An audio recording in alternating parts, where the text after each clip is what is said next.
Welcome to course number 5, Credit Scores and Reports. In today's session, we'll focus on credit scores, what they are, how they're calculated, and why they matter. By the end, you'll understand the key factors that shape your score and how to make choices that improve it over time. A credit score is a 3-digit number that reflects your credit worthiness. It tells lenders how risky it is to lend you money. The most common scoring model in the United States is the FICO score, which ranges from 300 to 850. The higher your score, the more trustworthy you appear to lenders, landlords, and sometimes even employers. Credit scores matter because they affect your ability to borrow money, the interest rates you're offered, and even your access to housing or job opportunities. For example, a high credit score can qualify you for lower loan rates, saving you thousands of dollars over time. A low score, on the other hand, can mean higher costs or even rejection. In other words, your credit score is like a financial GPA that summarizes your history of managing money. So, how is your credit score calculated? It's based on several categories of information from your credit report.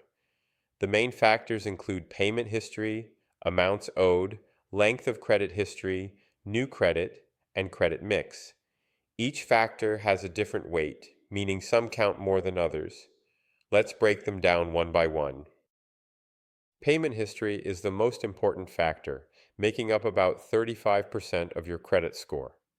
This records whether you pay your bills on time. Late or missed payments hurt your score, while consistent on-time payments strengthen it. Even one late payment can drop your score significantly, but the good news is that positive payment history over time can rebuild it.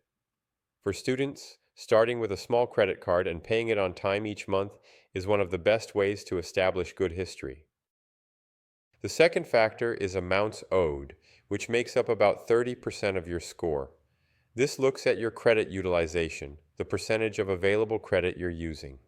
For example, if you have a $1,000 credit limit and carry a $500 balance, your utilization is 50%.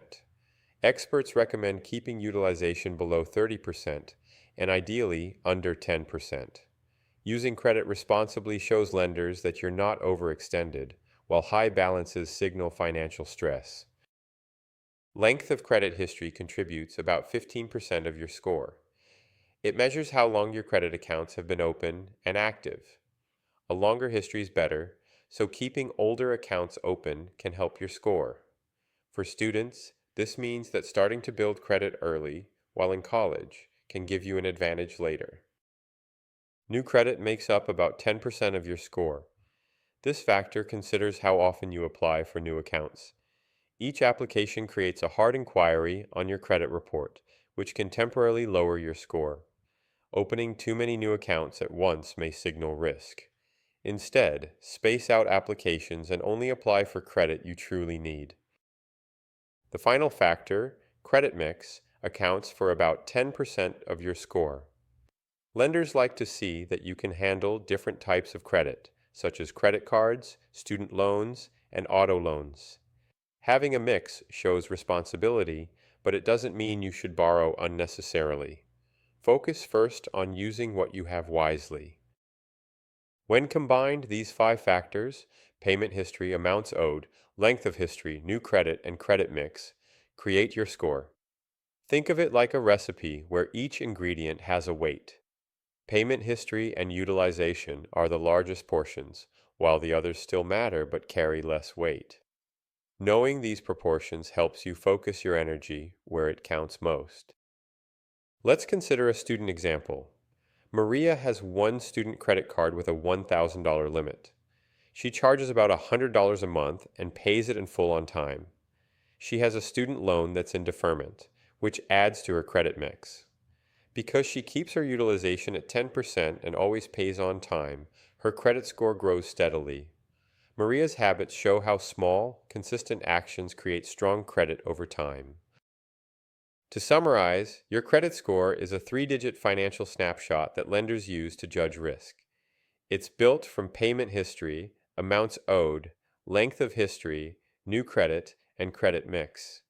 By focusing on paying bills on time, keeping balances low, and using credit wisely, you can build a strong credit score while you're still in school. This concludes our discussion about what a credit score is and how is it calculated. In the next lesson, we will learn about the role of credit reports. See you then.